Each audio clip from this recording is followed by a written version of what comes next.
test because this is how I'll be producing for Gary. Why'd you turn sideways? I don't know. I just flipped my angle. That's weird. Yeah, and we're live. Yeah, it's all right. We'll get you flipped on the right side somehow. Is it a setting on you or on me? I don't know. I've got my phone horizontal. Oh, I just pulled you off. You have it horizontal? Like, try spinning it. Let's see what happens. There we go. Now he's right side up. Beautiful. All right. Born in 1976, Eric Reynolds is a technology expert, but does not know how to use technology. That's it, man. That's it. Okay, so let me just double check, make sure we're live on all platforms. I have a Twitter feed that's beautiful. I have, make sure YouTube's up. We have a YouTube feed. This is beautiful. You'll see we have a private chat here, Eric. Full pot of tea, like the British boy heck that yeah. I am. And here's your YouTube link. I'm going to put you on IG now. And once we do all our like little promo, then we'll just get it cooking. Cool. Interviewing. Are you on Twitter? I am, but I deleted it all years ago because cool. Yeah. Because it's not a great place. And now I'm realizing I got to go back to it and build it up again. So I don't even know if I still have my old handle available.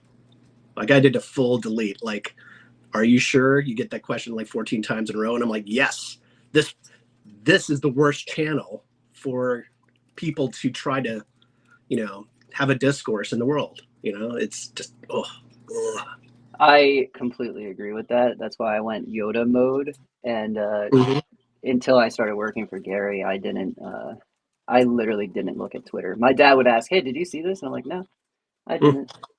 I loved Twitter for a long time. Like it was the easiest way to connect with people that you admire and just be low friction, just say, hey, I loved you in that show. And they'd actually reply and you'd feel a sense of connection. And then, that's it. Yeah. Well, social media used to be social since we're just jumping right into it, so that's like when I joined, my first Instagram post was a picture of a black bean burger in a water fountain. I knew it was going to be food. Everybody does food. Yeah, because everybody was doing their foodie shots and I hated food. So I just took a picture in high school walking by the thing. And all right, we're going to get you on Instagram now. And then we should be pretty much freaking everywhere, dude. Let's see. We got YouTube. I think mine was like semi artistic picture of a building or something. Like I thought this was going to be my photo outlet. And then I realized like, no, I still need a real camera to go back to photography. You don't have a camera right now? No, I don't. Oh, dude. So I shot on a Canon AE1 for 10 years doing rock journalism and developed my own film and all this shit. And in a moment of just like, oh, I don't need this memory anymore. I'm not shooting anymore. Everything's going digital now. I sold it. Oh. And it is like one of the worst mistakes I've ever made in my life. Yeah, because now you got to buy it back and you're going to pay more money. Well, yeah, now it's like everybody's shooting on analog, right? Like just because it's tangible again and or not again, but it's tangible, which is, a novelty to anybody that grew up after 1990. Yeah, but I think, sorry, I'm just about done. We're going to link this now on Instagram because this, dude, I already knew the minute you would start talking that it would be productive live now. So I'm tagging you on Instagram. I kind of like the vibe of doing like the posting like during the show. So let's see here, live now on YouTube. We're live. Cool. All right, Mr. Reynolds, Mr. Eric. And this should be like most other podcasts. It should not be polished. Like literally walk in, start talking, shit breaks down. Like all my favorite podcasts, people are like, wait, we're recording? Like, yeah, Yeah, it doesn't matter. We've been in this for like 5 minutes now. Like, Also, how do you like my mug? I'm now confident enough to show you. It's okay. I'm narcissistic. What are you rocking? Awesome. So, Eric, we're live. I've just tagged you on Instagram. You can do with that as you will. But I want to give everybody the opportunity to like get the picture of who you are. I hate talking. I'm going to throw you up by yourself. Try some cool shit here. And I want you to just give the folks what they want. Tell them who you are and why you're the coolest first guest ever and why they should be impressed. Because I'm impressed.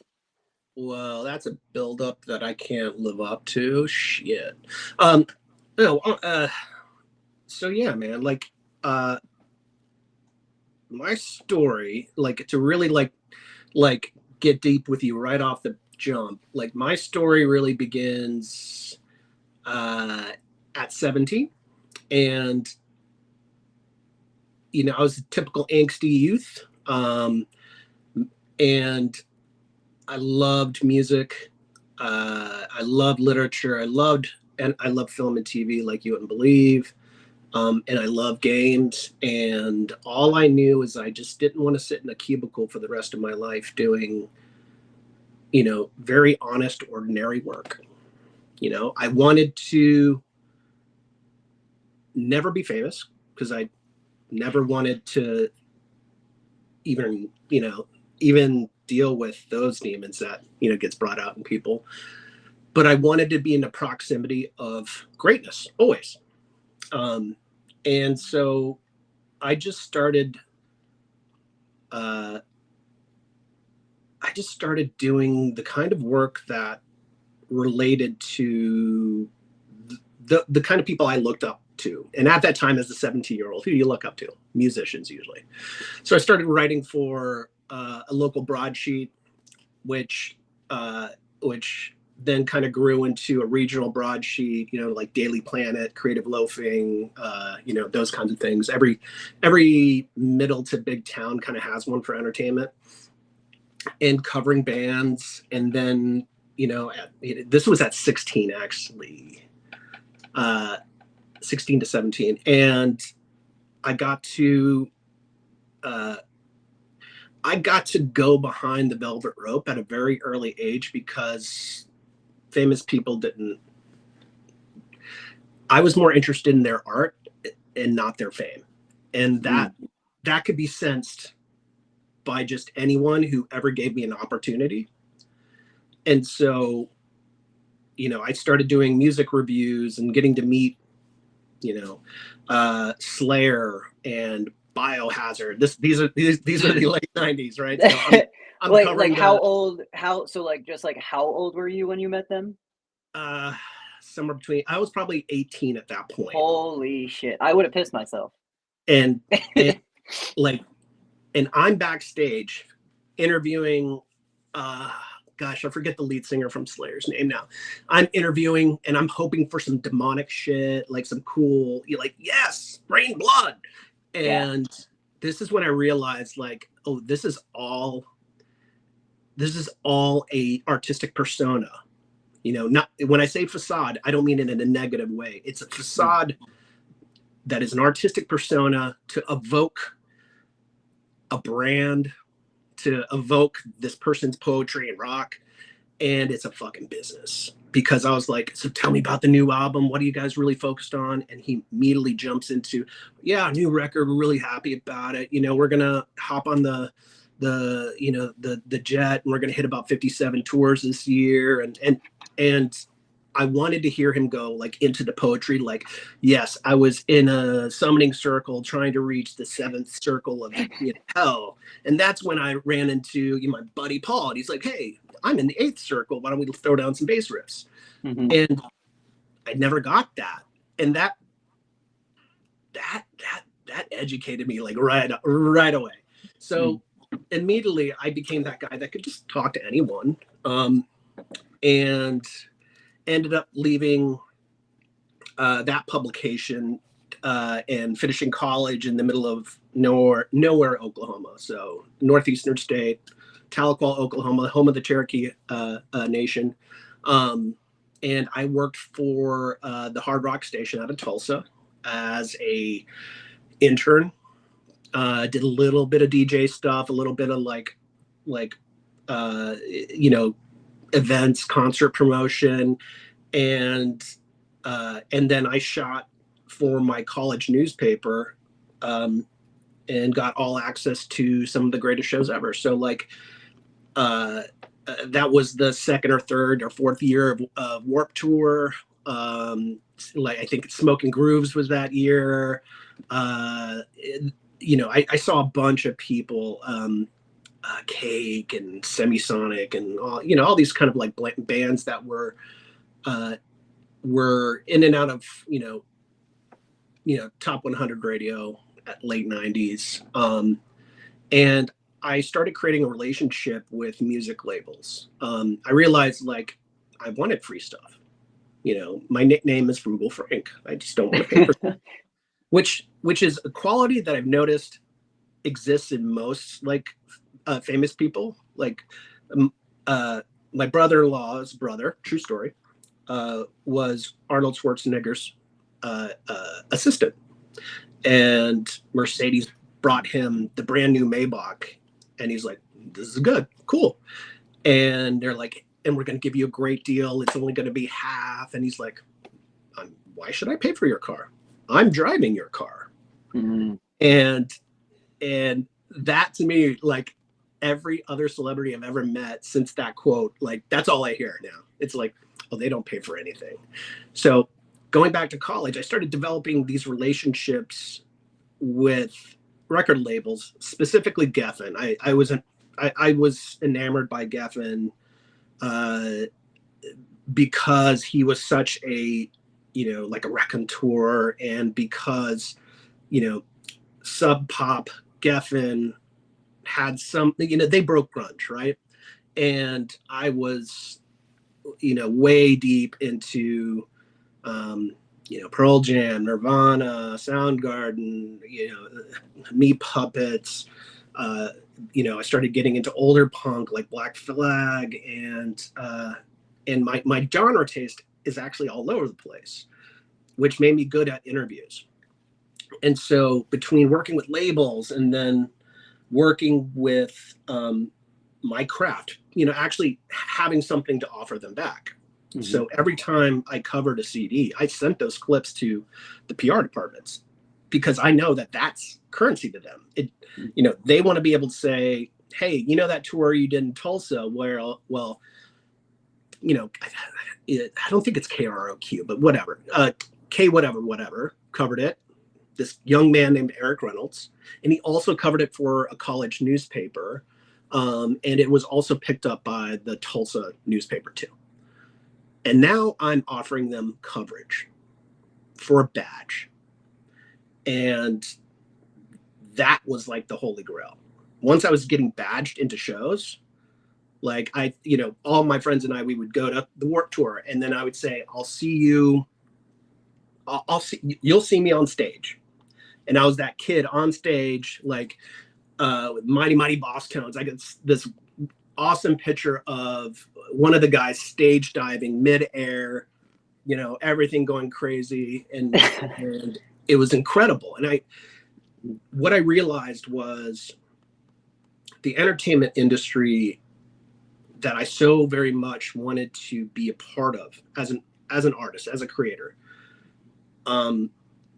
I found my way in first by offering value, and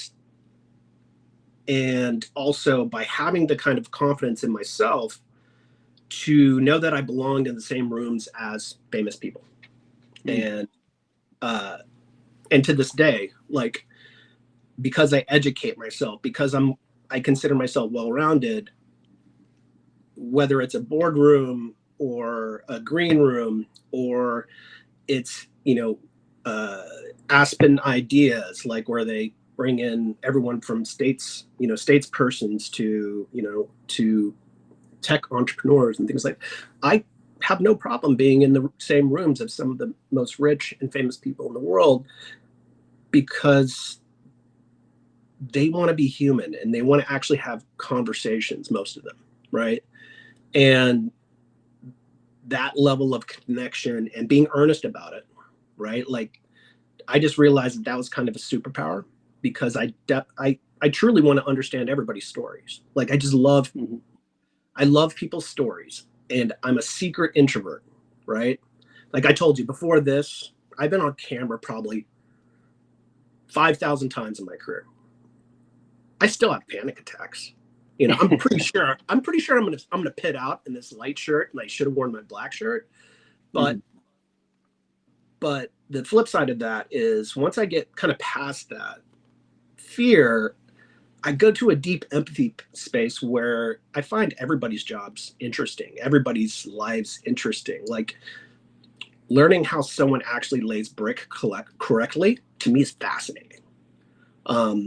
Learning how someone wrote, you know, an album that you've listened to probably thousands of times is equally as fascinating, not more.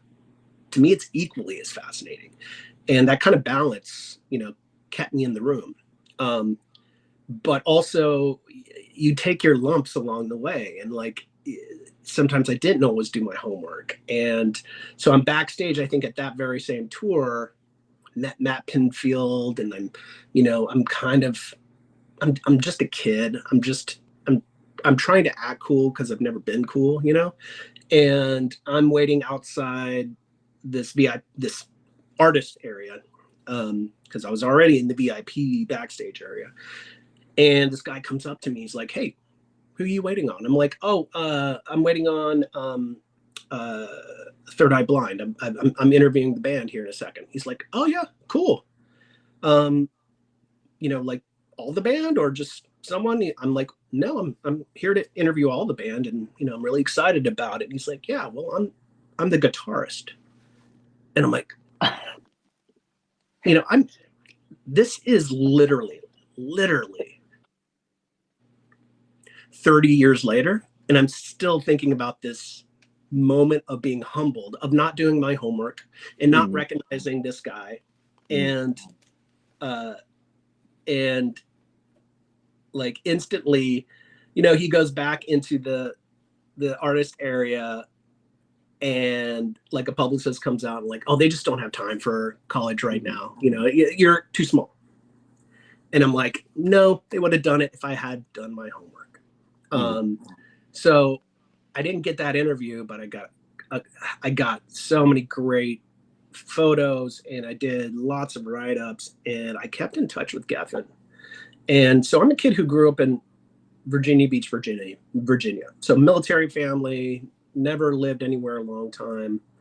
So I'm just super adaptive. And at the end of college, I wanted to continue my career in arts. And by the way, this is all going to something, I promise you. I wanted to continue my career. I felt like I was on the verge of something, and I thought the music industry was that. And so I asked my friends at Geffen, I'm like, "Do you have any internships?" And they're like, "Yeah. Are you in LA?" And I'm like, "Not yet." And I was literally in the middle of the country, and I was like, "Well, I can go to New York and work with the labels there, or I can go to LA." And I recommend this to everyone. You know, don't just judge things on paper. Like, if you can afford it, literally go visit a friend in the place that you want to live, and then go visit a friend, or go by yourself in the other place you want to live. And you will instantly know what's the right place. Like, I liked New York. I don't love New York, right? Like, I feel like it's on top of me. But the sprawl of LA, and the at the time, the culture of LA was only entertainment. It wasn't like it is today, which is a lot of tech. That to me was not as intimidating as New York, finance bros, everybody's like hustling something, everybody's on top of each other. And so the moment I touched down in LA, I'm like, "Oh, I'm home." And as a military kid who's never really had a hometown, LA became my home for off and on for 25 years. And just like everybody's hometown, sometimes you just don't want to go back, right? Like, so like years later, I would end up moving back to the East Coast to be, closer to family and things like that. And when people ask me, like, how could you move from LA to Charleston? I'm like, well, Charleston's got a hell of a music scene. I can do everything that I want to do here in Charleston. And in fact, I've been able to figure out things that I've always wanted to do here in Charleston. But going back to my first experiences in LA, my Geffen people invite me to a book launch party for, I think his name is Bruce Herring. He wrote like the definitive book on Napster. And this was the time where Napster was locked into mega lawsuits, right? And I go to this house party in the hills and shit, man. I'm 21 at this point. And I'm rolling in there with people who are, legit, in the music world. And from the label side, like, so not business people, but a lot of A&R people and, and publicists and the people who invited me, and not a single friend there. The person that invited me, like, was just like, yeah, open door, but don't latch onto me, you never want to be a burden. Right. So I'm just talking to everyone, but then I go up to the artist, the author himself, and he wrote for USA Today. I think it's Bruce Herring. And literally he's signing this book to me. And I wish I still had this book, because I'm like, this for a book launch party, it seems kind of morose. And he's like, yeah, I just wrote the music industry's epitaph. And I'm like, wow. Close that novel, or that, that book. And I suddenly realized I was at a point in history. Like, I consider myself the Forrest Gump of the entertainment industry. Okay. I'm not special, but I'm like standing in the background of like all these major moments where culture shifted. And so I've got this book under my shoulder, and I thank Mr. Herring, and I walk around the room, drinking a few glasses of free wine because I was poor, couldn't afford any of that stuff. I'm like eating like so much off of the the buffet or whatever, and I end up running into some of the label people that invited me, and I was like, yeah, this guy was serious, and this book sounds like it's a real challenge for the industry. And I forget exactly who it was, but they leaned into me and go, I know you want to work here, but if you could work somewhere else, it's going to get real hard here real soon. And that's when I knew. I was like, oh, I'm on my own now. Like, door that got open to me just got closed to me, not because of anything I did or anything that I couldn't do. It was literally like, yeah, we bring you in as an intern or as some very junior position where you could barely pay your rent. But I was getting very real career advice to go pursue something else. And I heard it loud and clear. And so after a couple of odd jobs, just to make money, just so I could live on my own, I get pulled into, informational interview at a, PR agency downtown in LA. And it was with a guy who ran the Yamaha account for Golan Harris, which is now just called Golan. And he's like, so what do you know about motorcycles? I'm like, I've ridden one once and ended up in a tree. And he's like, oh man, that hurts. I'm like, yeah, I don't know a lot, but I can learn real quick. Like, I got a brain like a sponge. I'm here to learn from you. And he's like, cool. Well, what do you know about video games? I'm like, I know everything about video games. I'm like, what is Yamaha getting into video games? Like, are we talking about a second system or a third system? He's like, no, I got someone you should meet. And he walks me over to Tina Venegard's office, who was the head of the Nintendo account at Golan Harris, which was the largest, or no, the second largest account for the entire Golan Harris company, which was part of Publicis and very high up in regards to all of Publicis. And he's like, Tina, I think I got a guy for you. Walks me in the door, you know, and she's like, yeah, I'll give him half an hour. What will you? And within that half an hour and reciting the code to Infinite Lives for Contra, I had a job. And that was 1999. And it was the time when Nintendo, well, actually PlayStation ruled. Nintendo was in a downturn, but about to emerge and explode. And PC was like non-existent.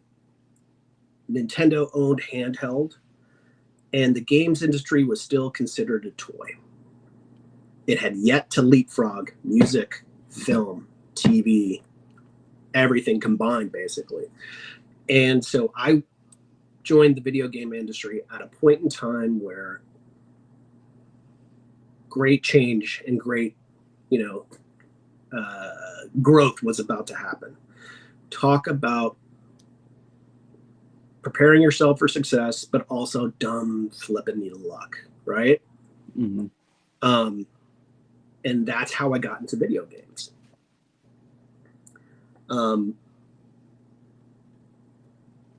So video games have been something that I've always really, really liked. Mm-hmm. I love certain games, but I love film and television almost no matter what it is, right? Like I just love authorship. And in games, authorship is really hard to infuse, despite Sid Meier's Civilizations, all the named people like Cliffy B, and as far as like Unreal Tournament, Mr. Miyamoto for Nintendo, right? There is auteurs, there truly are, but it's hard when 150 people are working off the same pipeline of code to really say that's yours, right? And there wasn't sort of the attitude of, this is my game, I'm the star. Mr. Miyamoto was like the nicest guy in the world. Mm-hmm. So my first job in the industry is working for quite literally the most famous game creator in the world. And, Golan Harris, was such an incredible company to start with, not only because of the Nintendo account, but because I had all of these incredible leaders in my career very early that encouraged my analytical side and my creative side and taught them to work together. And to this day, I still keep in touch with my former client at Nintendo, like literally the head of PR for Nintendo in 1999 till about like 2015 or something, Perrin Kaplan. Perrin's changed her last name since then, so forgive me, Perrin, I'm just blanking out. It's so funny, I think about all the history and all the people, and it's not that I forget, and this is where we'll go real deep. It's that I never really knew that I had like a lot of ADHD and some other mental health, balls to juggle, right? And so I forget people's names out of insecurity, right? Like I don't want to seem less smart because I've forgotten their name. Now I've kind of accepted, like, I'm just brain farting, which actually has a technical name, which I will not tell you what that is. You can look that up. It's pretty fun. But no, these amazing women, Tina Venegard, Perrin, Beth Llewellyn, Anna Dalecki, Edie Kisco, and a bunch of other people. We were a tribe, and they taught me sort of how to lead people within the industry. I've been managing companies since I was 15, like not big companies, but like I ran a go-kart track, like one of those tourist traps in Virginia Beach that made $5 million a year. I ran it, and I had 30 employees. All of them were older than me. So leadership and responsibility and all that stuff in my bones. But these women were like, now here's how you add creativity onto that. Now here's how you sell. Not because you just want them to buy the thing, but because it's better for their brand. It's better for the product. It's going to help them, that person, that thing, that goal, that idea. And so they taught me a lot. And I'll always owe them a debt of gratitude. I literally, like, more than once a year, I reach out to as many of the people that I worked with at Golan Harris and just say thank you. Like, I've been in the industry 25 years, but nobody hates it when you call them up and said, you shaped my career. Thank you. And everybody's so humble, but the truth is, like, the people who think they shape the industry, which, are mostly like the C-suite executives that we see here and there, and they're always on camera, saying how much players mean to them, but then running a business that's really about, shareholder value. The actual people who really shaped this industry in the last 25 years, who made it from a toy business to a global entertainment, phenomenon, right, were mostly unknown marketers, PR people, developers. I mean, developers were the number one, but it's always the folks behind the scenes. It's never the person, that's on camera that deserves all the glory, for fixing that one bug that nobody thought they could fix and getting that game out on time. So the industry, owes a debt of gratitude to people who are behind the camera, not in front of the camera. And I still believe this to this day.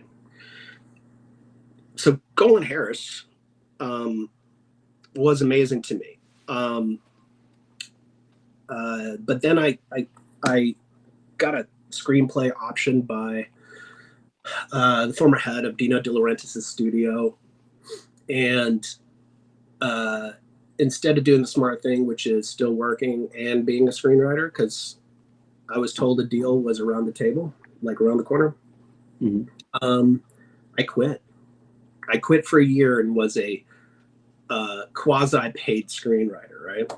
But I was working with, a guy who has produced some of the biggest movies of all time, right? So I thought I was in good hands. And what I began to realize is, like, I moved towards mentors, right? And so he was a mentor and a novelty, because now I was moving away from games, which at that point I didn't realize was going to be the core of my career. It's moving away from games into film and TV. And there's a good part of me that's like, every film that, like, Noah Baumbach has ever done, like, also came from my brain, right? Like, sentimental but quirky, a little irreverent, but then nostalgic and meaningful, and just has, really simple characters that are made better by actors, right? who I wanted to be. And so the script that he was like, yeah, this is great. Over the course of the year, it went from a Noah Baumbach film through notes to being a bad American Pie ripoff, because that was happening at that time. And it taught me a huge lesson, which I've still, to this day, I still tend to forget about. Because when you have someone interested in your creative work, you're like, somebody noticed me. Mm-hmm. And especially when someone has chops, right? Like has a record of producing great work. Is when you have a vision for something that you care about and you write it or you shoot it or you make it, and it is what is most meaningful to you, that's your best chance of connecting with an audience. The moment that you start making art for an audience is the moment that you've actually lost connection with what the audience actually wants, which is authenticity. So, but we all know every industry in the entertainment world doesn't always care about authenticity. They wanted, a knockoff of American Pie that they can make for $500,000 and it'll probably gross 20 million and everybody goes home happy, right? So I was going with the business, not with the creativity. I didn't, I was a people pleaser. I still am in a lot of ways. So I didn't have that ego of a creator, like, no, this is my thing. And I didn't have the guts at that time to raise money. Because at 21, 22, 23, has anyone ever told you about raising money? No. Unless you come from a very privileged, background, the only version of raising money I ever heard of was getting a job. And so, and then hearing about all of these lightning in a bottle stories of like, I went, like Robert Rodriguez, I sold blood and went $30,000 in debt to make the original Desperado, original version of that or something like that, the test for Desperado, and it worked out. Well, for every Robert Rodriguez and Kevin Smith and whomever, there are probably 100,000 people who just have bad credit now, right? So I just never wanted to have that. I just never wanted to have a burden because I was on my own. I didn't have a family nearby. I had to pay my rent. So I could only take measured risks. And I look back on that and I'm like, oh, I wish I could go back in the time machine and tell my 22-year-old self that the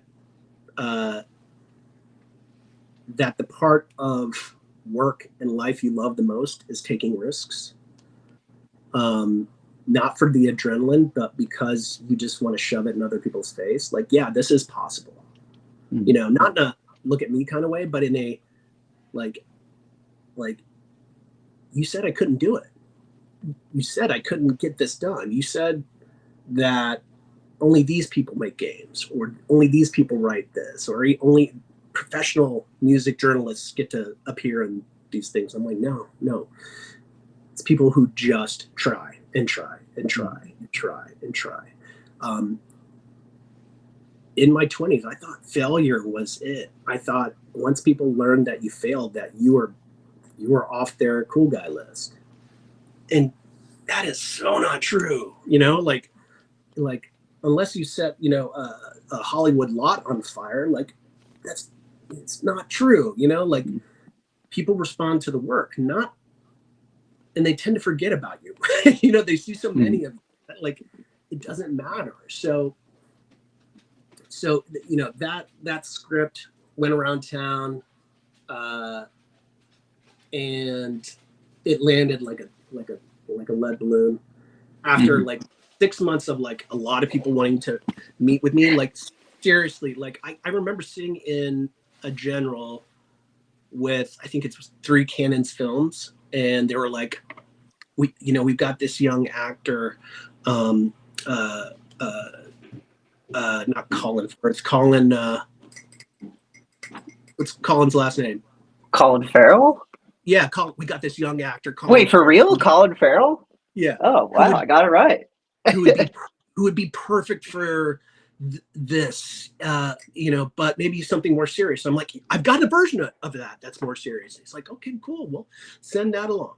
And then I never heard back, right? Because there was that guy was on a rocket ship, which years later, fun Colin Farrell story. Years later, I was in London for a video game event, and I was staying at a place in Soho, and certain certain bars closed at midnight, and then it's only clubs open, right?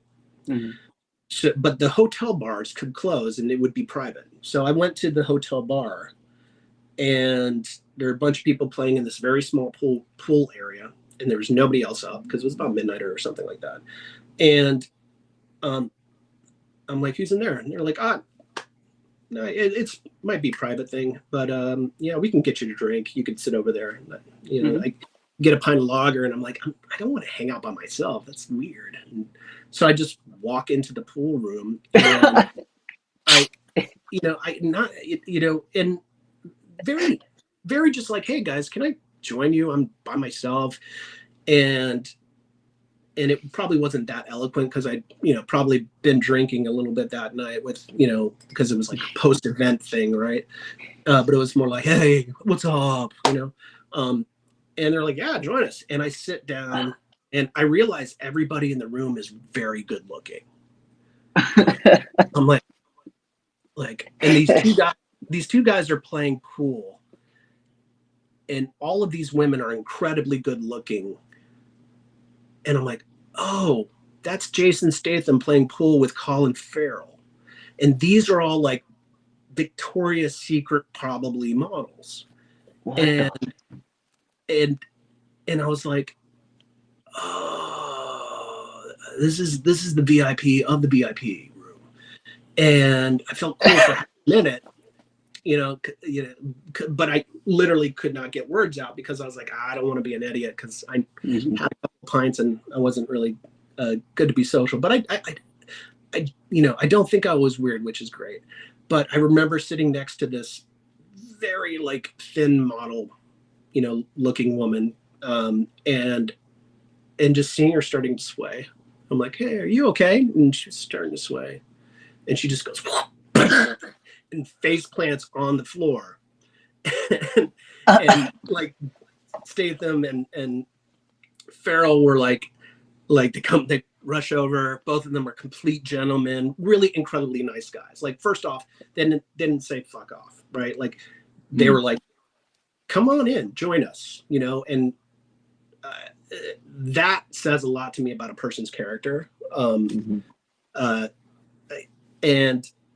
And they dropped everything to make sure that their friend was okay, and she had just literally fallen on the floor, and she was fine. That was a hilarious moment where, once again, the Forrest Gump of entertainments popped up and was like, hey, you're in the right place at the right time. So that's my Colin Farrell story, which is like two brushes with a guy who's had an amazing career.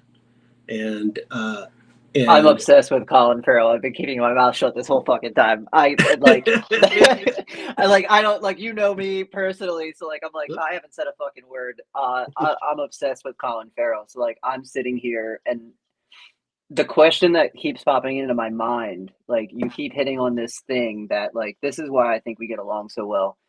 You care about the person's story, and you find yourself into these rooms. Like, I keep writing down the room where it happened, right? Like, and something that I even have some struggle with today is like getting that anxiety of like when you're talking to somebody. I work for Gary and I still sweat, right? Like, what I want to ask you is, why or what do you think was the reason you were able to be in these rooms with these people?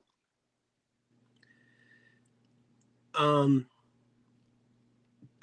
you know, I think it was Tyler, the creator, who said that you just have to be a little bit delusional. And what he meant by that was, with your creativity and with your belief in yourself, you have to block out all of the real factors of why people fail. And 98% of why people fail is themselves.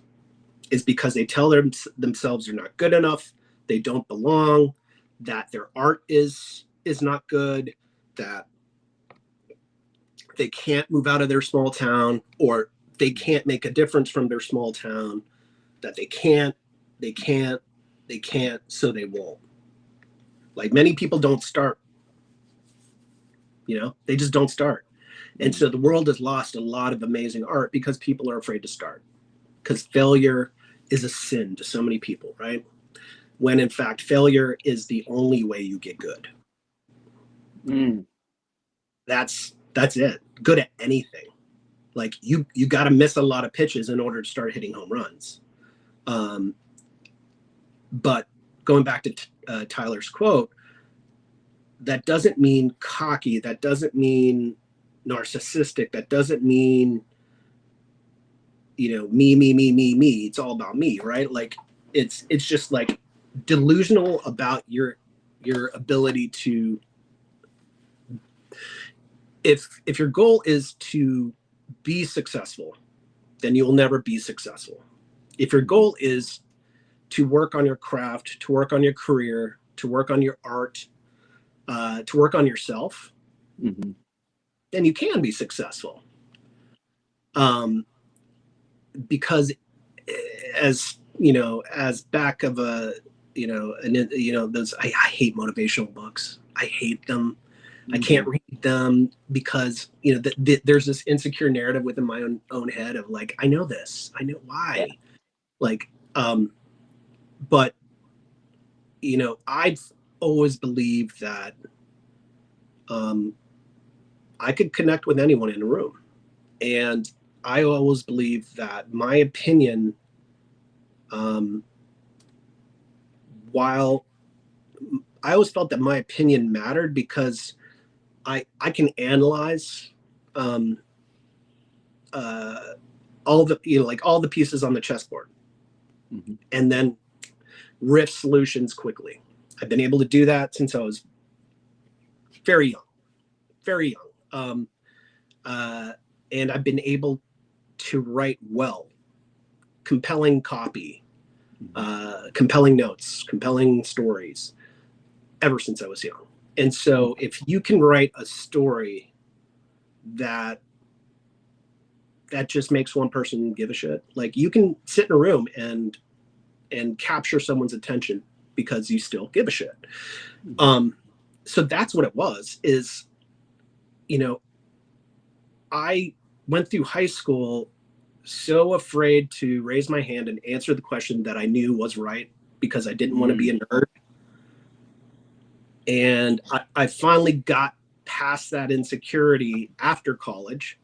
And so I started raising my hand every time and saying, what about this? So I'd be in these brainstorms at Golan for Amazon and Pepsi or Coke. I forget which one we represented, and McDonald's and Nintendo and all of these great companies, these Fortune 500 companies, Fortune 100 companies, whatever. And I'd be in the room with this, the president of the LA office of Golan, and most first year, third year professionals just don't feel comfortable pitching. And I'm like, here's my time to shine. Hey, this might be a dumb idea, but why don't we do the world's largest bear hug with banjo and kazooie? And suddenly that's a thing. We break a world record, right? And a lot of those dumb ideas were like, were how we created any kind of moments in PR for video games back then. But like, I once kind of James Bonded my way into Aspen Ideas, which if anybody knows about Aspen Ideas, it's kind of like a less uptight, more hippie, more business version of Davos, right? Okay. Yeah. In Aspen, it's $5,000 to go. It is about policy and the future of technology and all of these broad subjects: art, technology, politics. And my two friends call me from there because they were futurists, you know, for not HP but McAfee, right? They worked in cybersecurity or whatever. And both these gals were like, Eric, you would love it here.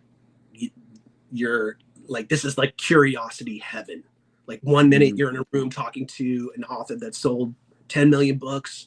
Another room you're talking to a politician, and da da da da. I'm like, I didn't even ask like, how can I get a ticket? I was like, can I bunk up in y'all's room? Like, and I got a ticket that night, got on a flight that morning, and was like, okay, how do I get in now?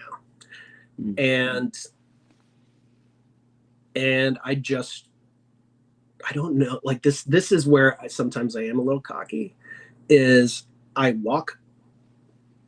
It's a thing I learned about the music industry. If you walk like you have a purpose, you can make it past many, many, many like security points. So I made it past probably the 4 general security points that kind of didn't matter. They weren't looking at badges, you know, they were just kind of seeing if people belonged. And then I realized like I'm at the, you know, I've bested the mini bosses, and I'm finally at the final boss. And I see this woman walking up to me, and she had a masculine name, and she was Press, and like her name was like Riley something, right? And I'm like, I could be a Riley. And so I walk up to her and I'm like, hey, how's it going? Like, is this your first day or your last day of the show? Like, you know, like I think she worked for like Wired or somewhere like, you know, big like that, New York Times or something. And she's like, yeah, this is my only day at the show, but they got me, you know, I feel bad. They got me this 3-day badge. And I'm like, well, Riley, I came here on a whim and I don't have a badge. So would you mind horribly if I pretended to be you for 2 days? No way. And she's like, you said... Go ahead. She's like, you know, are you going to do anything idiotic? And I literally told her, like, you don't come to this show to do idiotic things. And if I ever get caught, don't worry. I'll say I found the badge on the ground. She's like, here you go. And I walk into Aspen Ideas, and it was like heaven, man. It was heaven for nerds, right? Like, yeah. I still got this picture of me in a small breakout with Madeleine Albright and a bunch of policy wonks talking about God knows what. I think it was like the future of education in terms of foreign policy. And I was like, my brain's just like, you know, pulsing. And I got into an argument with a billionaire. What's his name? Steve, not Jobs. Wozniak? No, not Wozniak. I don't know if he's a billionaire. I got a chance to meet Woz at the San Diego Comic-Con. He is such a nice man. I would, oh my Steve gosh, Case. like he just seems, who was it? It was Steve Case, early tech billionaire. He and I got into an argument over technology's ability to impact education. I'm like, Steve, I've worked in Pasadena Unified. It was one of my odd jobs before landing in PR. I'm like, I've worked with LAUSD, Pasadena Unified. The problem is, you know, 2/3 of the students that are, you know, attending these schools can't afford a home computer. And the other challenge is, you know, they are the first English speaker in their family. And so when you just like say computers will save everything, well, that's both could be true, but it was very false at the time. And we got into it, and there were a lot of other nuances and things like that. He was very nice. It was an awesome debate, right? Like, and he never asked me who I was. And I just remembered, it's a PR guy thing. Like, if you're ever at an event that has badges and someone looks down real quick, you know, obviously they're like, I know this guy, but okay, yeah. And then I saw, you know, I sat in on, which brought it all home to me. Like, I sat in on one of the first presentations, I believe, for Spotify. So I think Stephen Eck was there, and a lot of brilliant people, and, you know, 30-year-old me at that time, maybe, and then I went to this event at night using Riley's badge still. That was a Steven Soderbergh, like, retrospective on the West Wing and all this stuff, and I was like, this is me. You know, I don't want to be pigeonholed as a video game guy my entire career. I started off in the music industry, which oddly enough I would circle back around to, and I care about the world in a apolitical manner. Like, I believe in governance, I believe in policies, I believe in people, not politicians. And I just got to experience all that, and it was like an injection of manna straight into my brain, right? Like, I was just like, but yeah, man, I couldn't figure out how to express any of that. Like, that is the best Eric. How do I flip and do that? Until I'd gone through multiple years of climbing corporate ladders as the head of comms for video game companies, right? So this is where ego comes in. This is where you think life stuff comes in, right? Like, I did things because I thought it was the culturally right thing to do. Meaning, you know, be young, grow up, get a job, get a wife, have babies, you know, pay for that life, raise a good family, die someday. And I knew that none of my heroes did that. And, well, most of my heroes they're not heroic, right? Like, they're all degenerates. They're all creative degenerates, right? And so I couldn't kind of make that work, but I tried. You know, I tried to make that work because I thought that that's what I had to do. So I got married, and I climbed. You know, I was probably one of the youngest heads of global communications for a Universal company. I was 27 and leading product PR for all of Universal games, worldwide, and you know, I've had similar jobs. You know, at EA, I ran the SimCity division, and what I love at those kinds of jobs is so I've got a blue chip on my shoulder right now. You know, I'm a kid from a normal upbringing, didn't have a lot, didn't want a lot, doesn't really covet nice stuff. You know, I covet achievement. I covet, like, creative, like putting something out, you know, like creative expression. But the blue chip on my shoulder gets me in trouble sometimes, right? Because, and I'll go deep with you real quick for a second, or let me get super authentic with you, please.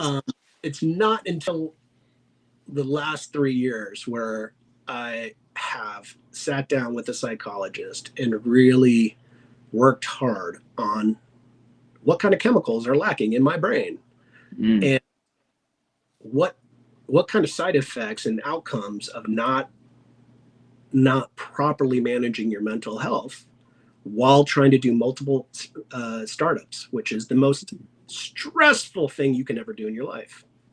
But it's also, I love taking risks, right? Like, so I really, so going back to, I was not managing my mental health up until my, all the way through my career. And part of that is like emotional regulation was hard for me. I'm not a yeller, but I overcare. Like, I'm like, but we have to do this because it's players. Like, yeah, if I didn't have a little bit in me, like, I orchestrated the largest giveaway of video games for free of all time because of SimCity's launch and eventual crash and lack of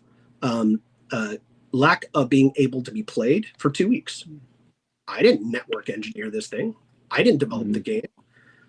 But the company and the shareholders were like pointing the finger at anyone in the, like, people lost their jobs over it, right? Like, good people. I was like, we have to make good.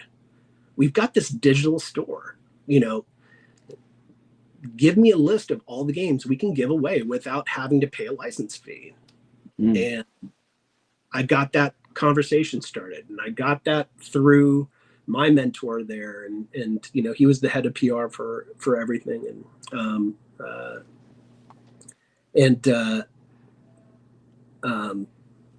And Tammy Levine was a big supporter of this as well. And I just said, look, like, it is nothing to give away a free digital game. The cost of goods, unless it's a licensed product, unless it has a royalty attached to a partner, is worth the good PR. It's like saying, hey, I know you bought a $60 game. Here is pick from these 50 games, literally, like, it was like 50 games. Yeah. And play that game until we get this thing fixed. And so that emotional regulation, I used to use it as a superpower. Like, I was wrong spotting my entire life, waiting for the shoe to drop. The trauma that we carry with us, whether it's external or internal or both, create these protective shells. And mine were largely beneficial to a point. But then I realized, like, oh man, I realized that every time I hit like a high stress point, I would self-sabotage some way. I would, pick a fight with someone who I would call a suit. I'm like, you just want the money. Let's give the gamers money. Right? Like,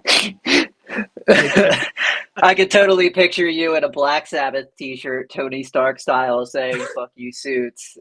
This is, give the people what they want. That's why I laughed so hard, man. Like, everything you're saying, I just picture you like it's incredible. Like, just because you're telling me, I've never heard these stories. It's the first time I've heard any of these, and I'm like so happy you're sharing. And I'm sitting here visualizing you doing this, and I know that you're like, this is authentic because I can tell people, like, we work together and this is exactly how you are in meetings. Like, and I think me and you have similar advantages, disadvantages, in that we overcare, and that can come off as being pushy, shovey, over the edge. The fact that you had the confidence to have I want to talk to you about, like, that's what I kind of was getting to. I want to ask you about, where did that confidence and conviction come from to be able to go to, say, The Sims, for example. Yeah. Can we do this somewhere else? Hey. Sorry. Mom! I know. I'm busy! So, Mom, I'm in the attic. So I play video games! We're being professional. So my question... To be professional, my question is, when you have such a conviction, because I'm asking this selfishly, like, I have a conviction in this, right? Like, live streaming and producing content for Gary, and like, no matter what, I will always push for the best output, even if it gets me in trouble, right? I've already had these conversations.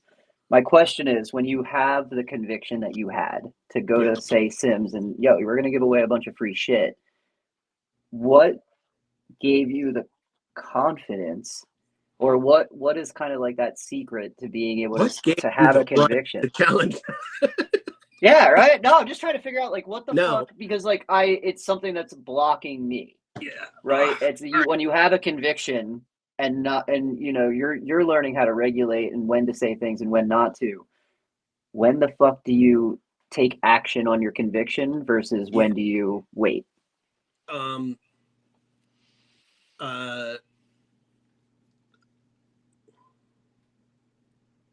When you take into account multiple people's opinions, so that you are not the most important person in that room.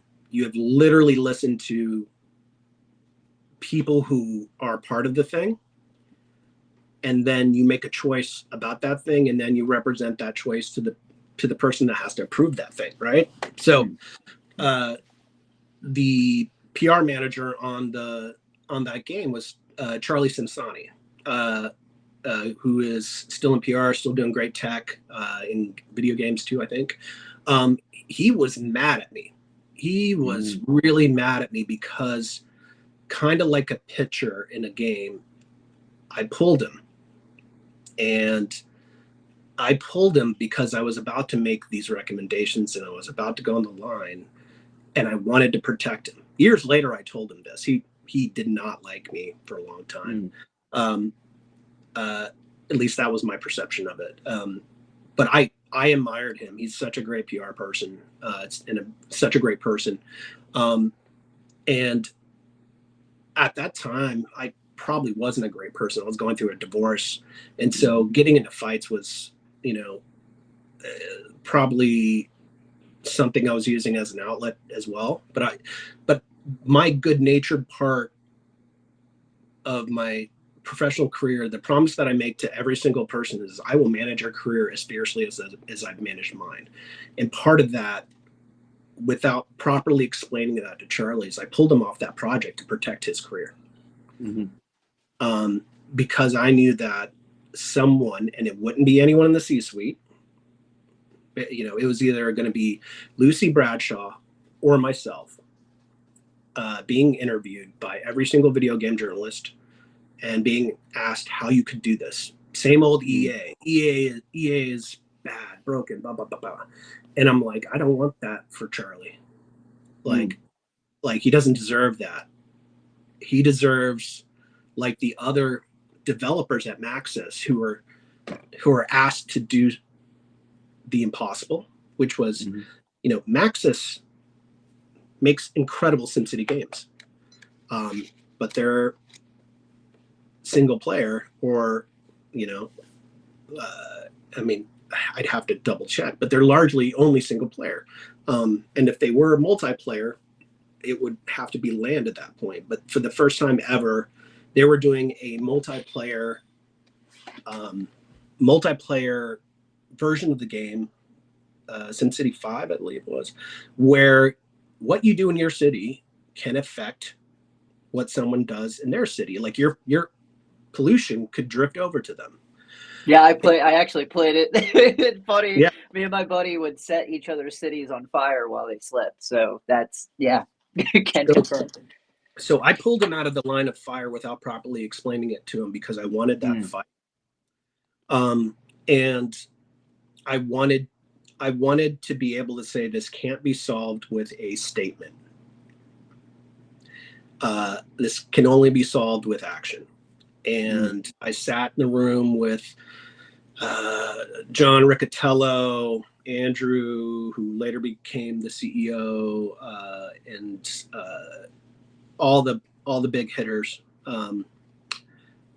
from EA those years, and just said, guys, I know your institutional investors are calling you and saying, make this go away. This is the way to make it go away, but it's going to keep it in the news a lot longer. And this is what we have to do when we screw up. like I love crisis communications because like I'm kind of built for drama, right? I'm built for crisis. Yeah. And I help people. I demand that people remain human. Mm-hmm. Oh, I demand it, man. So we made it through that issue, and we got back to doing, you know, we moved on to Sims 4, and like, you know, like I think it was about 6 months to a year later, EA went through this huge riff. They decided, oh no, our stock prices dropped too far because of SimCity, and you know, they threw everybody under the bus. And I had to write a lot of the communications about laying people off in different studios around the world and abiding by local law and all this stuff. Like I had to sit in rooms with lawyers and say, okay, this is what we want to say. And they're going to be like, no, guess what? You can't actually lay that person off for 6 months. You know, there's a warning period. There's this, that. And I'm like, good. I don't want to lay anyone off. I'm not asking for this. But I had to write all this messaging. And then 3 months after the big layoff happened, then they laid me off. Yeah. Holy shit, dude. That hit me so, like, yeah, I felt that. I've felt that before. I won't lie, man. Like this lack of emotional regulation, because I hadn't figured out like what's going on in my brain yet. Like I was like in tears talking to my boss about this. I was like, I thought I was part of the solution, not the problem. And it wasn't about that. It was about reorganization and, you know, earnings per employee. That's what matters, right? But I took it so personally that it really it kind of sent me over the edge. Like the next 5 years were tough for me because I was like, divorce, lost a big job, you know, a good paying job, right? Getting taken to the cleaners, you know, through divorce, and then not being able to immediately find another game job in San Francisco, and then trying to go through all the route of like convincing tech people that from games you can also, you know, you know, do PR for, you know, wearables and all, you know, and you know, like I think I was out of a job for about a year, and I was just like, oh, this really, really sucks. And I didn't, you know, I was trying to work on myself at that time. But what was building was just resentment, right? And then I got a job at Riot, head of comms for League of Legends. That sounds important, right? So I joined Riot, and it is important. But it was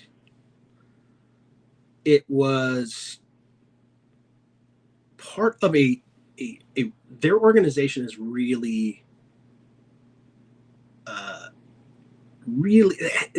it's really siloed between a lot of different kind of, you know, orgs, right? And it felt like we were all competing for the same stories, you know, like you know, folks in esports would be hitting up New York Times as we're hitting up the New York Times, and we'd work together, but then someone would, you know, get pissed because they thought someone else, you know, got the glory for it. And it's like, none of that should have been that way. But the people above us just had some, you know, things to work out, right? Like Riot was growing. Riot wanted to be more than just one games company, one game company. And I actually wrote the blog that sat on the site for forever called Putting the S in Riot Games, right?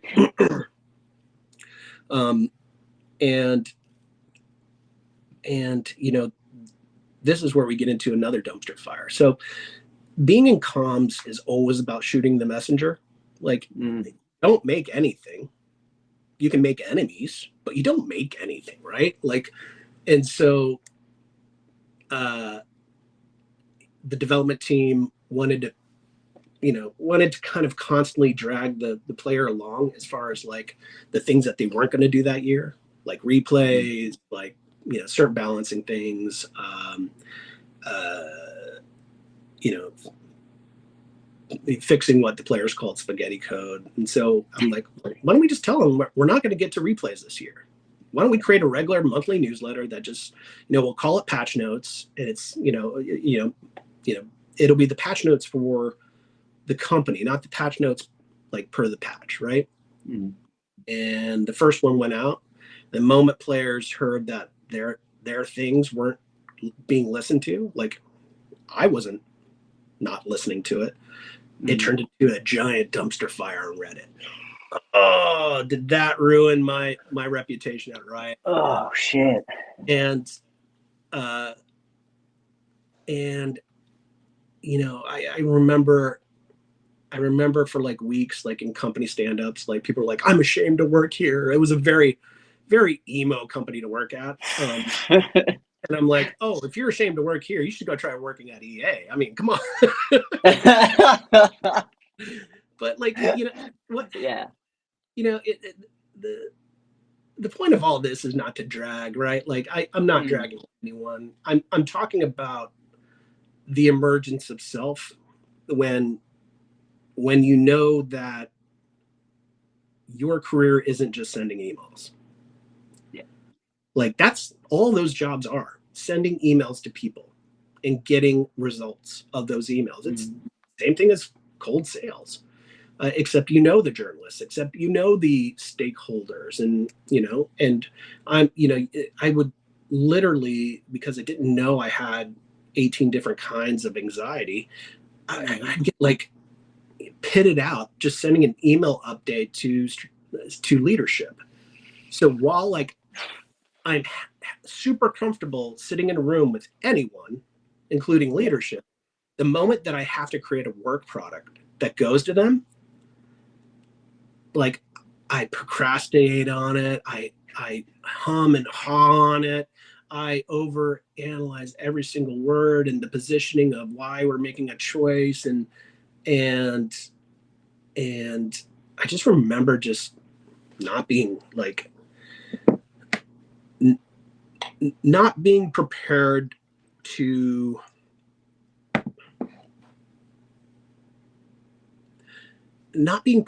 kind of figure out how I could fit in there, because that was a very clique is a wrong term. That was a company that kind of felt like a non-gendered fraternity or secret organization, secret society kind of thing, like Skull and Bones, but for video games, right? So if you were OG at Riot, if you helped launch the game, you could do no wrong until obviously that all caught up, right?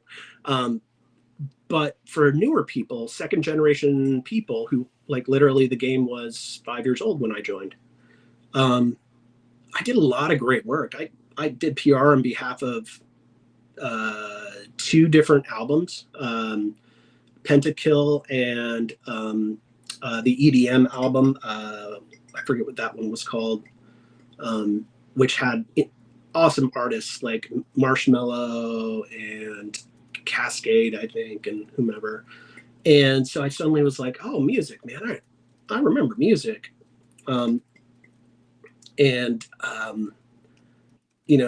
That's where I felt comfortable again, because I remember those memories of just being, wild,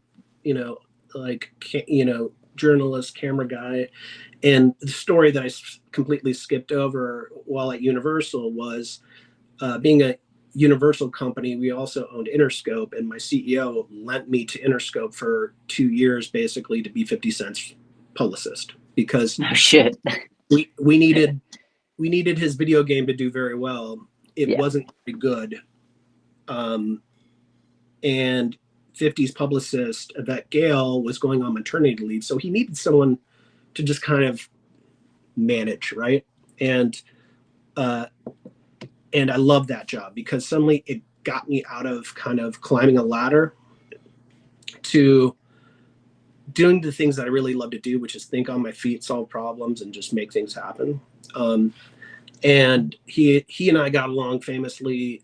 G Unit and I got along famously. I spent like the tiniest bit of time with Mobb Deep and Dre and M, because that was that 2005 2006 tour. And my exploits were getting back to Jimmy Iovine, that I was doing a good job. So and my CEO is like, if Jimmy's happy, I'm happy. And I was still running a global PR team at that time too. And it's like, okay, shit, man, I got a lot to do. But all of those times where games and music crossed over made me happy. When we worked on The Sims and Katy Perry, just doing a couple of shoots with her and doing publicity around Katy, which was entirely led by Brooke Bogus, who worked with me. But as the team head, I got to come along and help out, and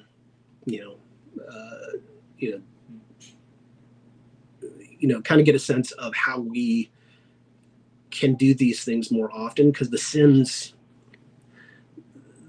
were in a place at EA where they weren't very well respected compared to like Battlefield and other things. And I'm like, you guys don't understand, like the Sims can appeal to a broader, like the Sims are way ahead of their time. And Will Wright, who I got a chance to work with a little bit, and he is such a uniquely him kind of person. Like, he invited me over to his house for like a Halloween party at Christmas. No, I wasn't in costume, so it's like a Halloween Christmas party or something like that, where like literally he had mini robots fighting in a cage and like all this great stuff. And once again, the Forrest Gump.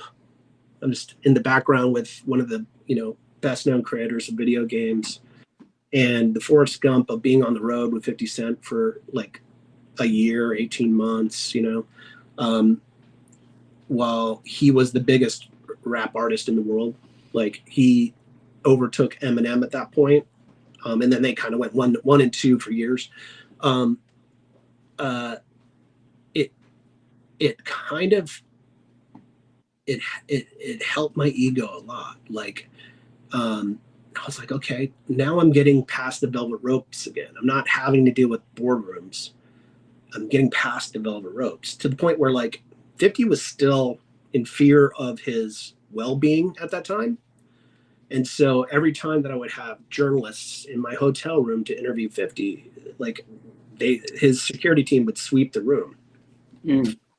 And I remember one night after the show in Madison Square Garden, I normally would ride with G Unit and Lloyd Banks in one SUV, and then 50 and other people would ride in one SUV, and there was a third SUV, and Lloyd Banks was on stage, and he's always had a beef with NYPD, and he's like, fuck them, fuck this, da, da, da, da, da.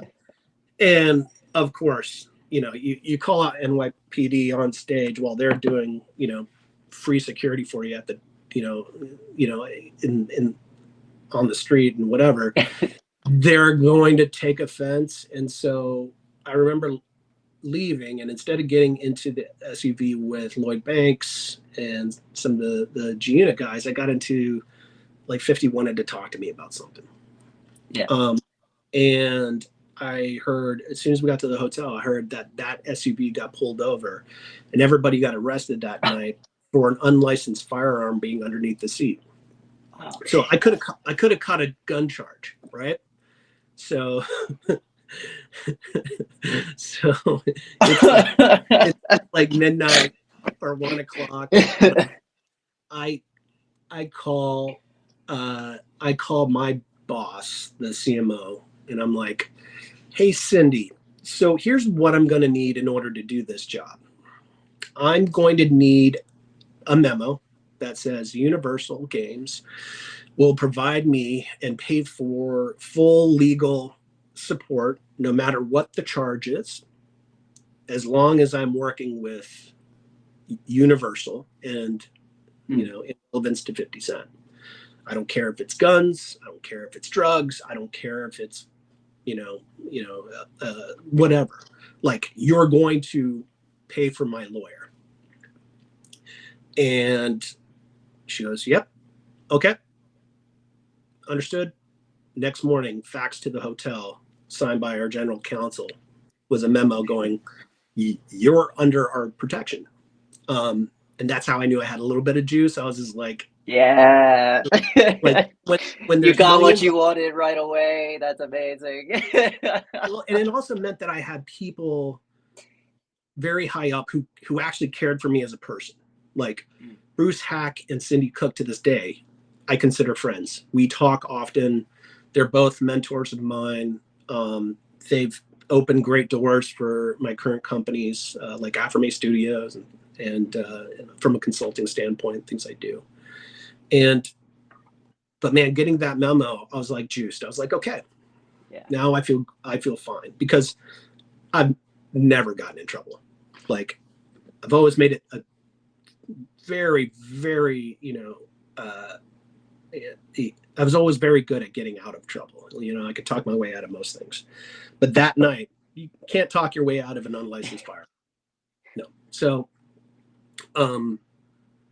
working with 50, and then working with Katy Perry at EA, a little bit of work with Gaga, and then I threw it was Obama's second inauguration. We worked with John Legend and his education foundation, and we threw like a nonpartisan inauguration party, because we were pushing SimCity as an education tool. We actually, I helped stand up the Glass Lab, which was our nonprofit game development studio. And we pitched it on the Hill to the National Convention of Mayors, because, a lot of those approvals are like done at that civic level, right? Of just like, let's get this in schools. Like, it's not going to cost that much. And it will teach kids about civics, pollution, taxes, utilities. It teaches people about the interrelationships of people.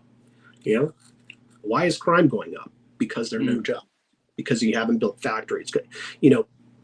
SimCity is like, I think it's one of the most brilliant games ever built. I truly do.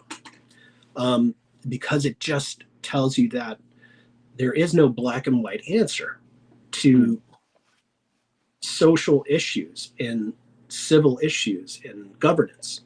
You pull one lever to make something better, and then something else goes up. So it's always about which levers to pull and at what depth.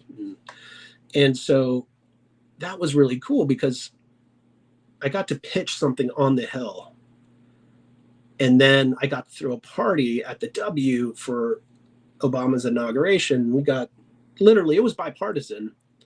We got a bunch of, both sides of the aisle and in between to come to this party. And John Legend and Pharrell performed. And like, it was just like unreal. Like, I'm sitting here, like, just, I have a demo station just to validate, like, this is what we're showing on the Hill. But really, it was just about showing people a great time and then telling them that education and government doesn't have to be a cost center. It can actually be, a point of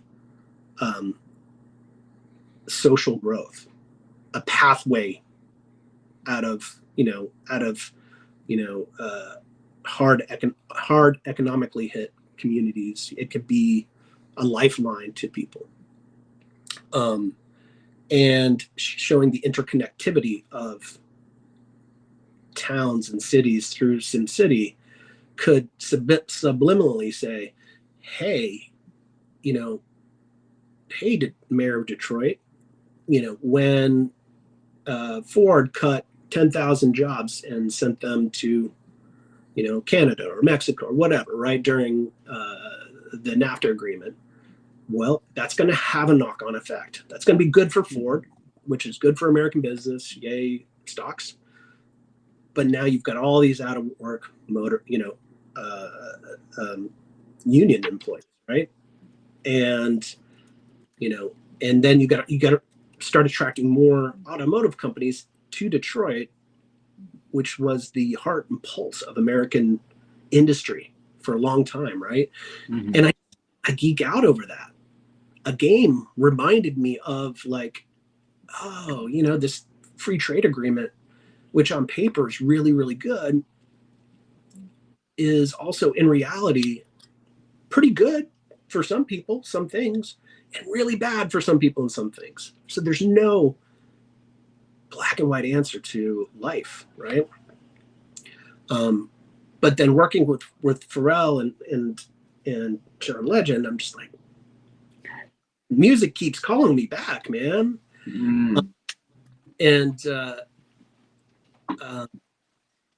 And so, yeah, flash forward a couple of years later, I end up leaving Riot, and I decided I want to work for myself. And so my first round of education was joining a startup that was well-funded, that won TechCrunch Disrupt, that was related to League. So I had an immediate connection, and that was Mobalytics. And then I realized that I had talked myself into a job that I wasn't qualified for. Like head of marketing. I know brand and brand positioning, but user acquisition is a weird science.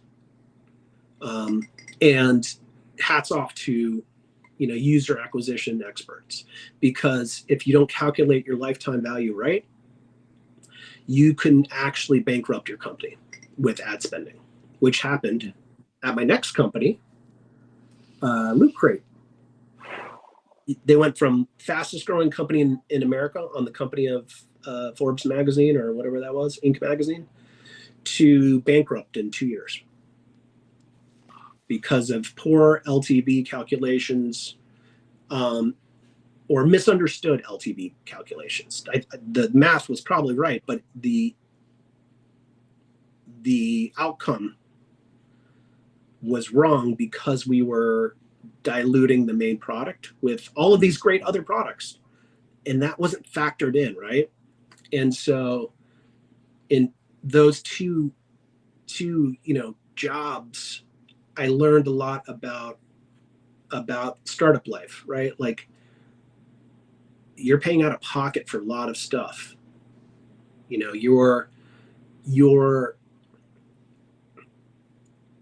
You expect to work at this level because you're Eric Reynolds and people still remember you. But then you got to remember, but they don't know Mobalytics, and that area of,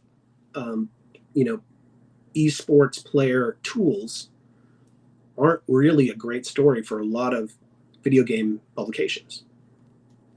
Like it, unless it's, an esports pub like Dexerto or whatever, a lot of those places that have come and gone since then.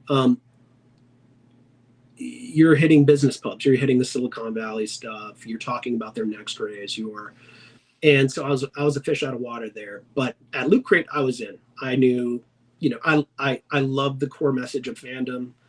The founders' hearts were in the right place. And they founded this company in a weekend hackathon, start a company in a weekend. And all they did was put out a Facebook ad with a couple of products, took a couple of pictures of them and say, hey, we're going to do a monthly geek subscription. And they got I think they got 25 to 100 orders that weekend. And it just grew since then. And so they had magic in a bottle because they were unafraid to fail, because the cost of failure was zero. It was a weekend hackathon. And I learned, holy smokes, this is a story I can get behind. Coming off the cover of fastest growing company, everything has to be going really, really well. Helping them expand into new fandoms was exciting. Bringing in, partnerships was super exciting. I worked with the MLB to launch our MLB box, and got to work with a bunch of athletes there. And it's really unfortunate that, that on the business side, they as a team couldn't grok the main model, right? Because this is where taking venture capital money is hard. So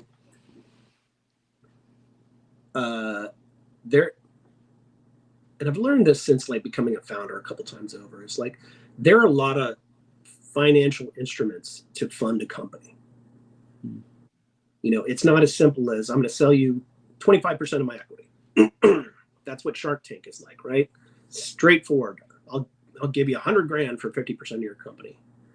You can do that, but then there are equity-based deals that can leverage debt. There are safe notes, other style of convertible notes. There are lines of credit. There are, whatever.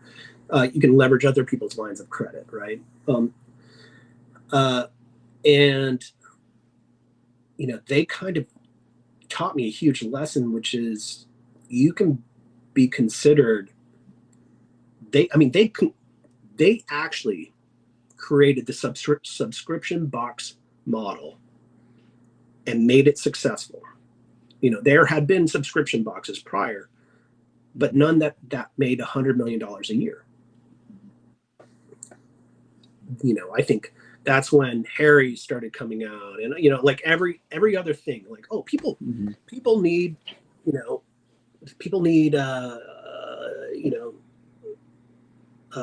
food, so let's do fresh makers or whatever that company was called, and people need like testers of makeup, so let's do a makeup box. And a lot of people did really well off of that. Loot Crate did the most well off of that, while at the same time devaluing their product by diluting it. So what people were buying in the original Loot Crate product was a wide variety of like fandom related things. So they'd like keep 3 of the things, give away 2 of the things, right? But when you start to specialize, like the Halo crate, right? You're getting PR from Halo, you think you're on top, it's huge. But people who are really big into Halo stop their subscriptions to the main box and just only subscribe to the Halo box, and so forth and so forth. And like Hello Kitty, like, it like name a license, and they had it, and it devalued the main box, which was their main subscription base, right? And it taught me the burden of venture cap money and expectations, certain KPIs, like you got to grow 20% year over year, or else we, get another board seat and we can take you over, that kind of stuff. And it also taught me that sometimes really smart people can make mistakes and not see the forest for the trees, not see the fact that the LTV for the main box was 3 months. But the moment that you start launching a lot of other products at the same time, it actually got cut back to 2 months. So you're spending on user acquisition as if you're like, okay, 3 months, 3 months of Loot Crate, let's just say that was $45. They're acquiring users for $30 and thinking that, that they were making money no matter what, the high cost. And what they would find is like, no, they would drop off after 1 box because they bought in for 1 collectible that they saw us advertise, and then they would buy a different box. And so our various like CFOs were just like, math is all over the place. The cost of goods is all over the place. The cost of licensing and the minimum guarantees were all over the place. But in its core, to the external world, it was a great business. It is a great business, you know? That's the kind of stuff you learn as a founder. I wanted to work for companies that had raised money, who were, raised money by semi-regular people like myself. And I realized, like, oh man, if they can do it, I can do it. Right. Because that, while being confident, while believing I could be in any room, while having climbed lots of, brass rings and ladders and whatever metaphors you want to use, I had a lot of career dysphoria, right? Like, I don't know what my actual craft is. Like, nobody needs a press release anymore. Well, my job isn't to write press releases. It's to tell the stories of people, companies, products, innovation, technology, art, in a way that makes other people want to do work for free, which, I mean, journalists want to also write about it for free, right? And so it all comes back to storytelling. It all comes back to, as a young kid, feeling very confident that I could create a story arc, and through high school, continuing to work on that as a craft, and as an adult, continuing to work on that as a craft, and as a person, continuing to work on myself so I could be more authentic for things like this, and say, I fucked up a lot of times, but I fucked up. And, or I was a part of, fuck ups, or I learned from someone else's fuck up, right? And a lot of people just try to sweep those things under the rug. And I'm like, oh, you're missing out on the good stuff. You might have an MBA from Harvard, but I have a BA from Northeastern State of Oklahoma University. And the CEO is telling me, in nice ways, that I'm right and you're wrong. I've experienced this directly. Yeah. And I always love that going back to the blue chip on my shoulder, I was a terrible student, but I consider myself a smart guy, and I love sitting in rooms with MBAs and just go, you know what? You're great at homework. Good job. I'm great at all of this. My guy. Oh my God, dude. My thing with you, Eric, is like just your voice and your like authenticity and your excitement about like getting to know people's stories. Like, you just told an hour and 43 minutes worth of stories. Like, I didn't have to ask you anything because you care so much about everybody that you've worked with, that you just not ranted in a bad way, but like you just gave so many real world examples of like all of what you're saying. And what I kind of wanted to, I wrote this down when you were introducing yourself, and I kind of want to like wrap up our interview here before my wife, gets mad about date night. But we've got a good 10 minutes. So I wrote this down. Date night is important. See, I'm setting my boundaries. But what I want to end we're gonna have to do a part 2 because like we could go for days. Maybe we'll figure that out. But to wrap up this episode, when you were introducing yourself, what resonated with me was that you acknowledge that you are your words, you gravitate towards degenerates, rebels, punk rockers. They called you Frugal Frank, right? Like, I love those names. Why what is it about those, let's just call them like, I don't know, rebels instead of degenerates, but like, what about the rebellious many of them were degenerates. Yeah, we are. It's fine. Like, I put myself in this camp, so like you can just talk to me, I guess, is like, why do you find yourself wanting to work with fellow degenerates? And I want you to take this opportunity to, like, you know, this will be your cap. Yeah. Let me clarify. You're not a degenerate. I don't care whether you've done in your past or your future. And what I said really was, all of my heroes were degenerates, like by their own admission, right? Like Bukowski,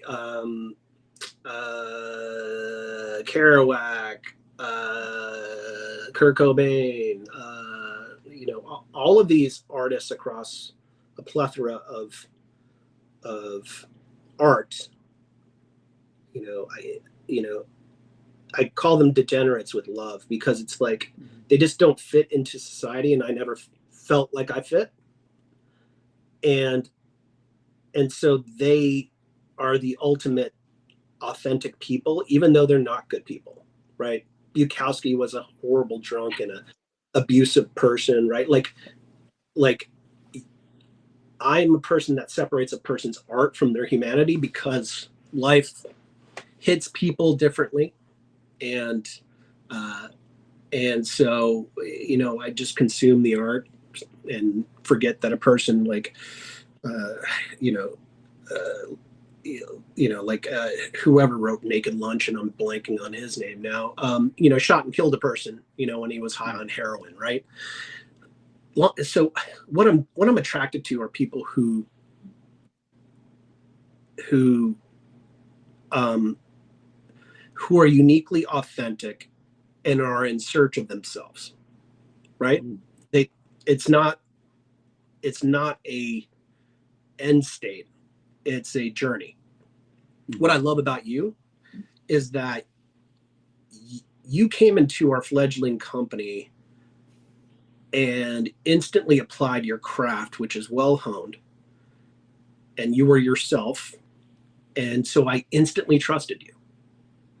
And I am attracted by people who are confident in their craft, but yet still pursuing that journey of self, right? Like, not in a hippy dippy way, not in a, I'm reading, self-help books on the sidelines of a Major League Football, national football game kind of way, but in a, like, how can I help? I love people who say that. And I'm like, I don't know. What do you want to do? Yeah. And so, from punk rockers like, Black Flag and beat poets like Ginsberg and Kerouac and filmmakers like, I don't know, whoever. I just admired the fact that they were unabashedly themselves. Like Hunter S. Thompson, horrible human being, horrible. But he was free.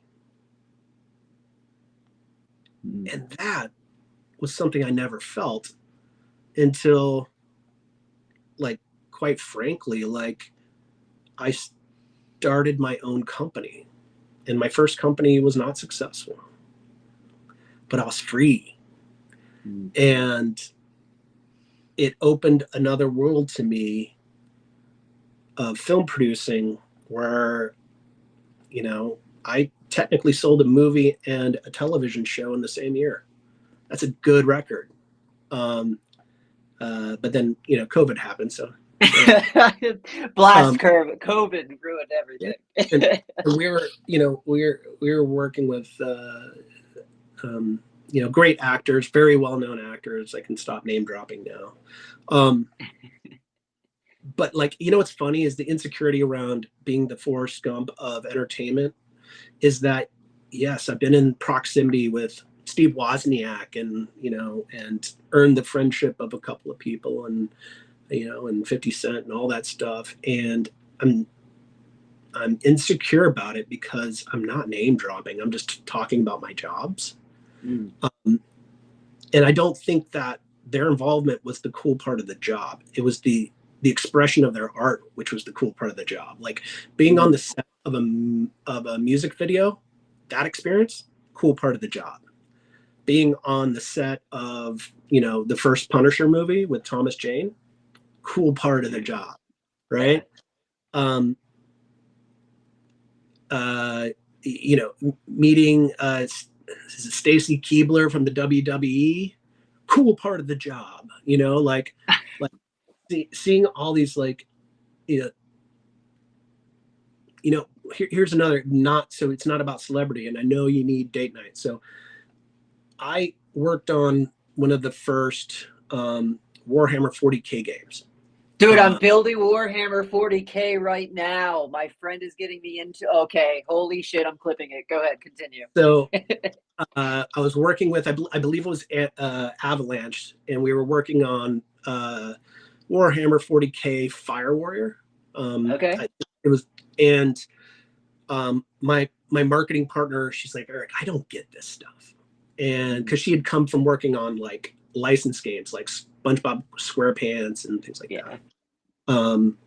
And I'm like, you know, I'm curious. Send me to Nottingham, and I went to the headquarters of the Warhammer headquarters, and, you know, got lost in this dark lore. And I knew we needed assets, not from the game, but like key art. And I ended up walking past the cubicle of an artist, and I was just like, hey man, do you do anything with Fire Warriors and you know, this stuff?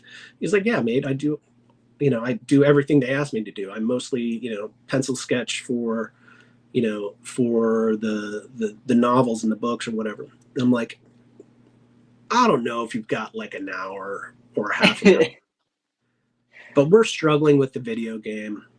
We're trying to come up with a compelling cover image. And while reading Warhammer books on the plane ride over to the UK, I kept thinking, because I grew up in the UK and I grew up on 2000 AD comics. So like the apocalyptic future, like, just appealed to me. But I was new to Warhammer. I was just like, this is a character they kind of look weak in this world full of, like, you know, Imperium, big ass, badass guys.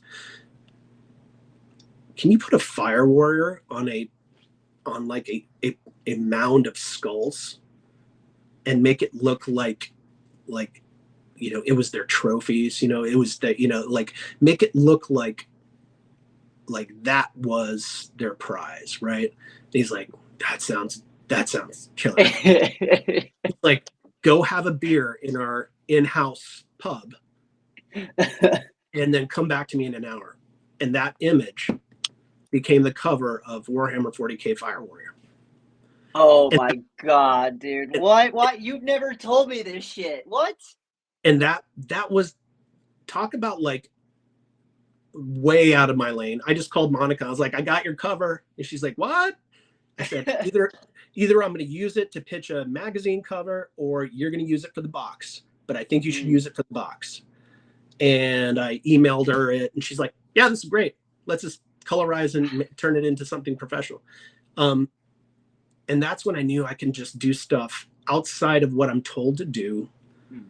And as long as it's earnest and it's for the team, no one's going to say, what the F, right? Right.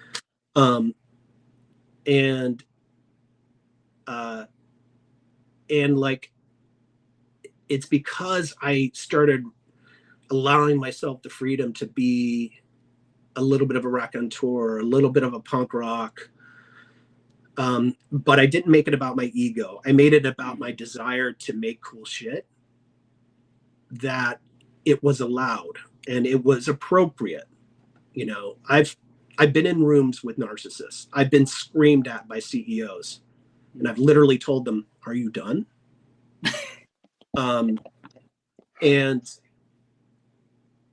But when when I got passionate about a thing, when I wanted to do a thing, or I was executing someone else's image and visage, and, you know, got on top, I'm like, I can work outside the boundaries. Like, there are no boundaries if it adds to, you know, the goals of what you're doing. And even if you fail publicly, like I've probably failed publicly, majorly, 3 times that I can really remember. And there's probably been more, but like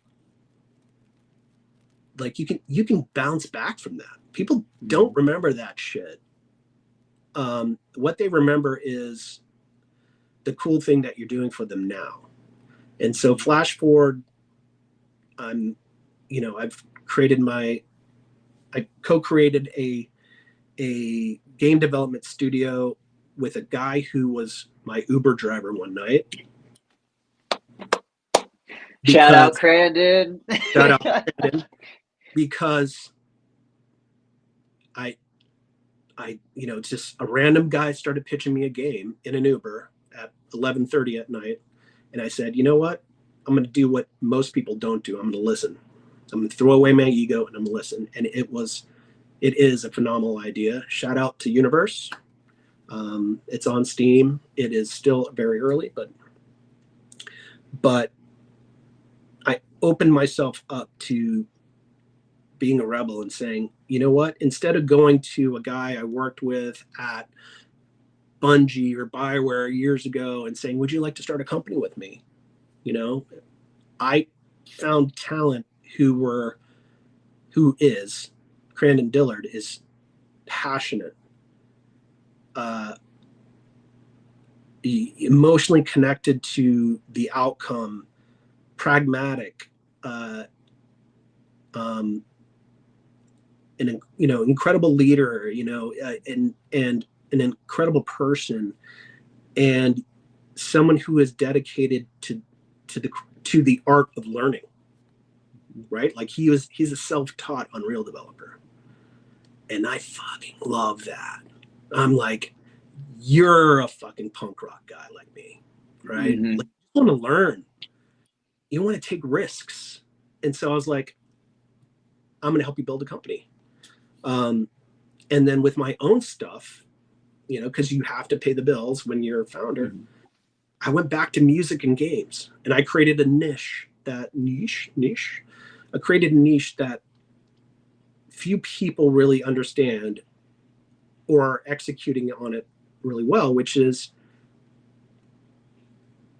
everyone looks at music licensing as the only thing that you can do in games. Give me a sync license. Give me a brand slap. Let's put Olivia Rodrigo in Roblox and take over this game. Whereas I work with artists and say, what game experiences do you want to create, which are an extension of your music that don't have to have your music in there, because music licensing, the artists don't own their music most of the time. You got to go through the publisher, the label, the rights holders. So what experiences can we create to give you another point of engagement with your fan base? Because in between albums, you may drop singles, but there's dead air.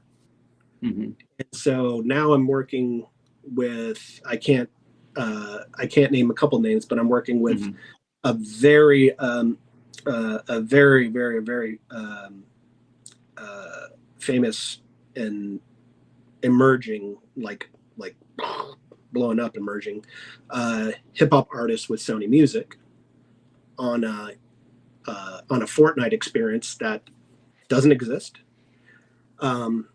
And it's not just a skin of him running around and building it's legitimately like a playable music video.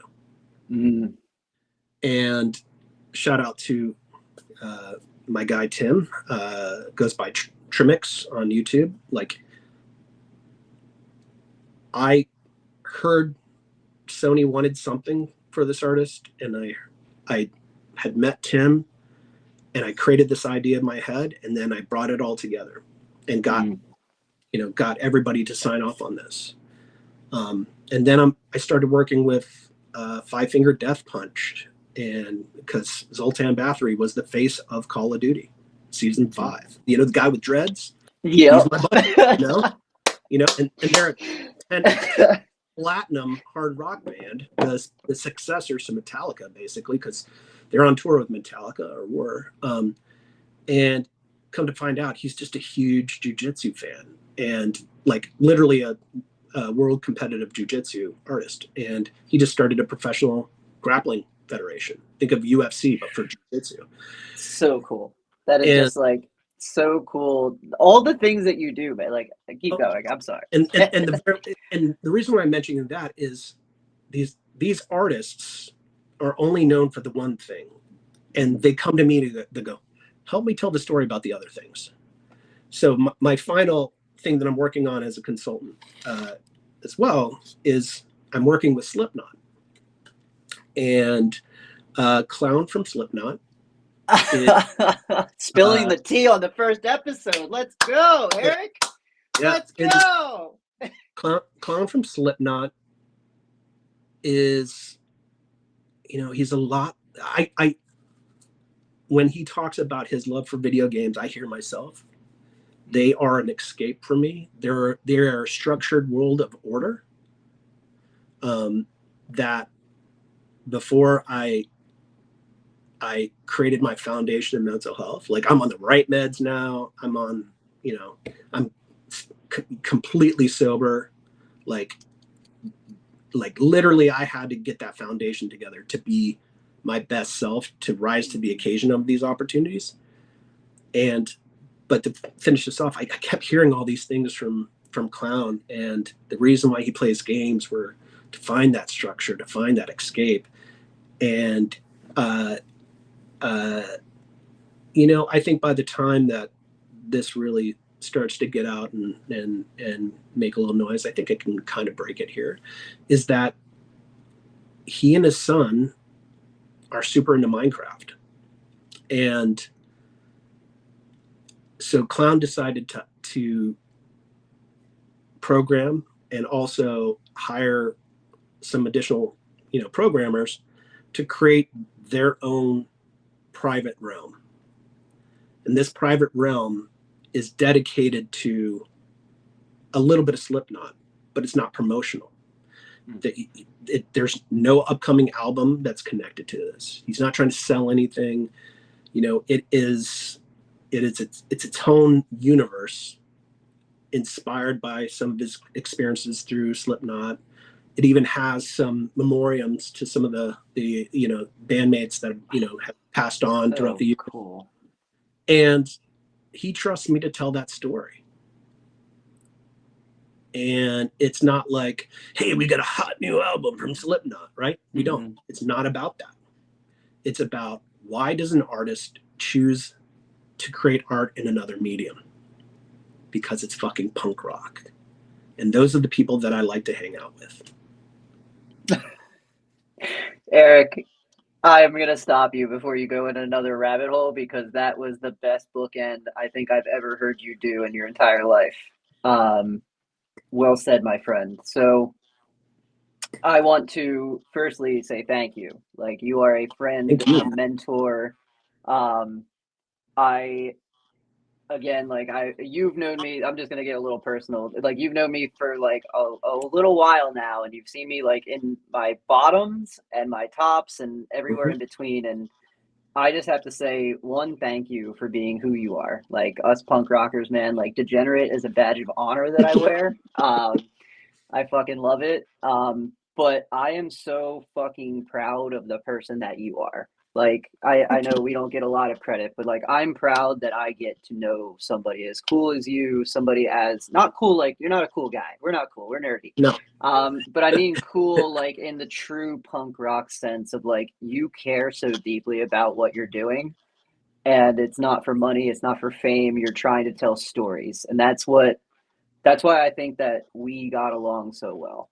Like I met you in Cran, and you guys had a story to tell, and I was like, all right, let's go tell this fucking story. And I just had to say that I'm just proud of you, man. And that's thank you. Thank you for being you. And thank you. And I mean, that means a lot to me, Danny, because like I so appreciated your impact on our very young company for the time you were with us, and then just appreciated you as a person, and this is what people should do is you know, is just check in on each other. Mm-hmm. And not make it like, are you okay? Like, just like, hey, what's up, bud? Yep. And that got me through some good stuff, some heavy stuff. You know, friends doing that for me, our banters occasionally. And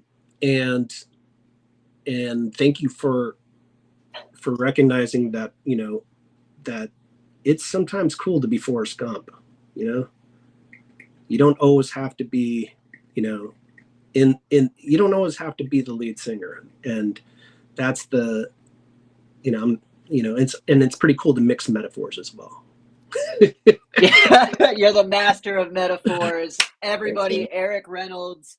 Eric, I'm going to put your information in the show notes so that everybody can drop you follows when you decide where to go. And I'm just going to put it out there. Whenever any of the news that you dropped comes out, if you and Slipknot or anybody wants to come and talk about it, or maybe do a playthrough, you know where to find me, because my podcast will be way better than what it is right now. Because this is episode 1, and I can't wait to see where you go, my friend. Like, keep texting me, keep coming my way, and we're going to send some people your way. I appreciate you, man. You can catch me on IG. I'm BuzzSpinner, and that's where I spend most of my time. Cool. We're going to link it up in the show notes, everybody. Until the next time, keep on making some cool shit.